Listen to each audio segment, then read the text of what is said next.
మా నాయన కొన్ని సంవత్సరాల వరకు చెప్పులు కూడా వేయలేదు కాళ్ళకి. అంటే మా పరిస్థితి మీకు అర్థమవుతుంది. ఇది ఆ ఫ్యామిలీ నుంచి, అక్కడి నుంచి నేను వచ్చాను.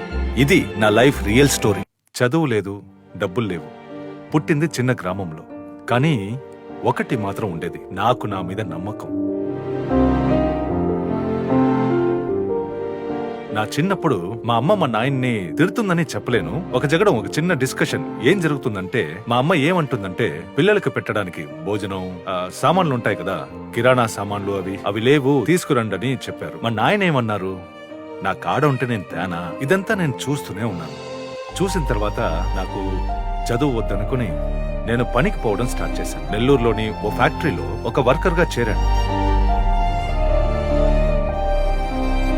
ఎక్కడ చూసినా నెల్లూరులో ఆ టైంలో ఇండియాలో చెప్పుకునేంత ఊరు గోల్డ్ జ్యువెలరీ మ్యానుఫ్యాక్చరింగ్ ఎక్కడ చూసినా ఆచార్య కొట్లే. 50 మందిని పెట్టుకుని 100 మందిని పెట్టుకుని పెద్ద పెద్ద ఫ్యాక్టరీలు పెట్టుకుని అక్కడ గోల్డ్ తయారు చేస్తారనమాట. 20 కిలోలు ఇస్తారు, 50 కిలోలు ఇస్తారు, అన్ని జ్యువెల్స్ రెడీ అవుతూ ఉంటాయి. కానీ నా మైండ్ లో ఒకే ఒక డౌట్ ఏంటంటే, ఇది ఎక్కడ అమ్ముతారు? ఆంధ్ర, తమిళనాడు, కర్ణాటక, కేరళలో జ్యువెలరీ బాగా సేల్ అయ్యేది.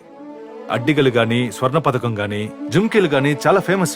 ఈ రోజు కూడా నెల్లూరులో అదే ఫేమస్. ఆ రోజు కూడా నెల్లూరులో ఫేమస్. ఈ రోజు కూడా నెల్లూరులోనే చెయ్యాలా జ్యువెలరీ, ఇంకెక్కడ చేయలేరు. నాకు చెన్నై దగ్గర అనిపించింది. మా అమ్మ గాజులు 48 గ్రాములు, ఒక్కో గాజు 12 గ్రాములు కరిగించి జుమ్కీలు తయారు చేసి అది అమ్మడానికి చెన్నైకి వచ్చాను. చాలా షాపులు తిరిగాను. కానీ లలిత జ్యువెలరీ నాకాడ తీసుకుంది. నాకు బంగారం వెంటనే ఇచ్చారు. ఆ బంగారంతో మళ్ళీ నగలు చేపించాను. అదే నా తొలి సక్సెస్. సో అట్నే మా ఆచార్య బ్రదర్స్ మధ్యలో నాకు మంచి గుడ్ విల్ ఏర్పడింది. వాళ్ళు నాకు కొంచెం జ్యువెలరీ ఇవ్వడం స్టార్ట్ చేశారు. ఒక 3 సార్లైనా నెల్లూరు టు చెన్నై పోయేసి వచ్చేస్తా. బస్సులోనే పోయేవాడిని. అప్పుడు కారు కూడా లేదు. ఒక 3 సంవత్సరంలోనే నేను బాగా మంచి హోల్సేలర్ను, అంటే చెప్పుకునేంత పెద్ద హోల్సేలర్ని కాను, కానీ ఒక 10 మంది అంటే నేను కూడా ఒకరిని ఉన్నాను దాంట్లో. ఆ పేరు వచ్చేసింది. అట్నే డెవలప్ అవుతూ పోతానే ఉన్నాను. ఆంధ్ర, తెలంగాణ, తమిళనాడు అన్ని దగ్గర సప్లై చేయడం స్టార్ట్ చేశాను. కేరళ కూడా పోయినా, కర్ణాటక పోయినా. చెన్నైలోనే వ్యాపారం నాకు బాగుంది. చెన్నైలోనే సప్లై చేయడం స్టార్ట్ చేశాను. చేస్తా ఉన్నాను. కానీ నాకు లలిత జ్యువెలరీ నాకు సపోర్ట్ చేసింది, నన్ను నిలబెట్టింది. ఒక రోజు నాకు బాగా గుర్తుంది. బాగా హోల్సేల్ చేస్తున్నాను. నంబర్ 1 పొజిషన్ లో ఉన్నాను అనుకోండి. ఆ రోజు హోల్సేల్ లో 1999 24వ తేదీ ఫిబ్రవరి. లైఫ్ లో పెద్ద ట్విస్ట్. రాత్రి 9 గంటలకి లలిత జ్యువెలరీకి వచ్చాను. అందరూ అనుకునేలాగా నేను లలిత జ్యువెలరీ ఫౌండర్ ని కాను. లలిత జ్యువెలరీ ఫౌండర్ అయ్యగారు కందస్వామి. ఆయనే యాక్చువల్ రియల్ లలిత జ్యువెలరీ ఫౌండర్. అయ్యగారు నన్ను నా చేయి పట్టుకుని ఏమన్నారంటే, కిరణ్, నేను సూసైడ్ చేసుకుంటానన్నారు. నేను ఏమైంది అయ్యగారు అని అడిగాను. ఎందుకంత మాట అంటున్నారు అన్నా. కిరణ్, ఈ వయసులో నేను ఏమైనా జైలుకు పోవచ్చా? కానీ ఈరోజు ఫైనాన్షియల్ ప్రాబ్లం వచ్చింది అంటే పొజిషన్ చూస్తే జైలుకు పోవాలి. సో నేనేం చెప్పానంటే, ఈ షాప్ మట్టుకు ఏ పరిస్థితుల్లో కూడా క్లోజ్ అవ్వకూడదు. ఎందుకు అవ్వకూడదంటే, ఫస్ట్ నాకు అన్నం పెట్టింది లలిత జ్యువెలరీ. ఈ షాప్ ఏ పరిస్థితుల్లో క్లోజ్ అవ్వకూడదని చెప్పి ఆ రోజు రాత్రి 12 గంటలు 1 గంటకి టేక్ ఓవర్ చేసి నేను లలిత జ్యువెలరీకి ఓనర్ అయిపోయా. నా హోల్సేల్ బిజినెస్ బాగుండింది, చాలా బాగుండింది, చాలా బాగా చేస్తున్నాను. ఆ నమ్మకంతోనే దీనికి వచ్చాను. సడన్ గా ఏమైందంటే, కిరణ్ ఇప్పటి వరకు మనకి సప్లయర్, ఇప్పుడు కాంపిటీటర్, ఇకపై అతని వద్ద నగలు కొనకూడదు అని డిసైడ్ అయ్యారు. అందరూ స్టాప్ చేశారు నన్ను.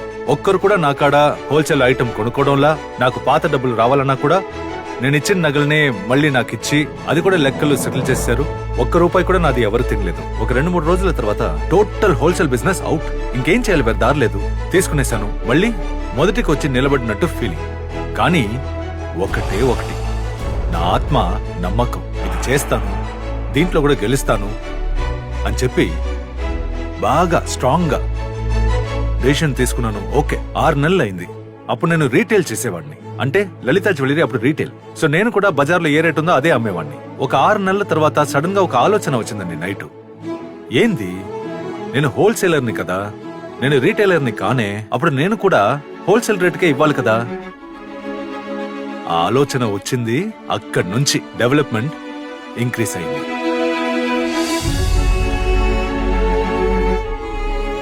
కస్టమర్లతో మాటలు, అప్పుడు ధరలు కంపేర్ చేసుకోమని, అట్లా ధరలు చూస్తే లలిత జ్యువెలరీలో మంచి ధర, మంచి రేట్ ఉంది. నేను హోల్సేల్ ని రీటైల్ లాగా చేయడం స్టార్ట్ చేశాను. అడ్వర్టైజ్మెంట్ కూడా మీకు తెలుసు, నేనే చెప్తున్నాను, నేనే వస్తున్నాను. నేను ఎవరిని బ్రాండ్ అంబాసిడర్ గా పెట్టలేదు. పెడితే ఆ ఖర్చులు కూడా నేను మీ కాడే తీసుకోవాలి. నేను లలిత జ్యువెలరీ కొనేటప్పుడు గ్రౌండ్ ఫ్లోర్ మాత్రమే ఉండేది. ఫస్ట్ ఫ్లోర్ లో వచ్చేసి చిన్న సిల్వర్ సెక్షన్ ఉండేది. 1, 2, 3. ఇప్పుడు లలిత జ్యువెలరీ వారి 50వ షోరూమ్ నెల్లూరులో ఓపెన్ చేస్తున్నాను. ఎందుకంటే నెల్లూరు నుంచి నేను వచ్చా. 50వ showroom almost 18 to 20,000 crores turnover. లాభం తక్కువ, కానీ అంటే టర్న్ ఓవర్ ఎక్కువ, సేల్స్ ఎక్కువ. రాబోయే రోజుల్లో 100వ షోరూమ్ పెట్టి 50,000 కోట్లు టర్న్ ఓవర్ చేయాలనేది నా లక్ష్యం. మీకు ఇంకో విషయం తెలుసో తెలీదో, మా నాయన కొన్ని సంవత్సరాల వరకు చెప్పులు కూడా వేయలేదు కాళ్ళకి. అంటే మా పరిస్థితి మీకు అర్థమవుతుంది. ఇది ఆ ఫ్యామిలీ నుంచి, అక్కడి నుంచి నేను వచ్చాను. ఇది నా లైఫ్ రియల్ స్టోరీ. జీవితంలో పేదరికం, పోటీ, కొన్ని ఛాలెంజ్లు అన్నీ ఉంటాయి. కానీ ఒకే ఒకటి మీకాడ ఉండాల్సింది ఏం తెలుసా? మీ మీద మీకు నమ్మకం. ఎంతకెంత స్ట్రాంగ్ గా ఉంటే మీరు 100% గెలుస్తారు. నాకన్నా గొప్ప వాళ్ళు అవుతారు. రిపేర్ అయిన వాచ్ అనుకోండి, 24 గంటల టైం లోపల చూస్తే ఆ టైం కూడా 2 సార్లు కరెక్ట్ టైం చూపిస్తుంది. చెడిపోయిన గడియారం అదే కరెక్ట్ టైం చూపిస్తుందంటే మనం మనుషులం. మనం ఎందుకు గెలవలేము? మనం ఎందుకు విన్ అవ్వలేము? ఆ నమ్మకం మీరు పెట్టుకోండి. మీరు గెలిచేదానికే పుట్టారు, మీరు గెలుస్తారు.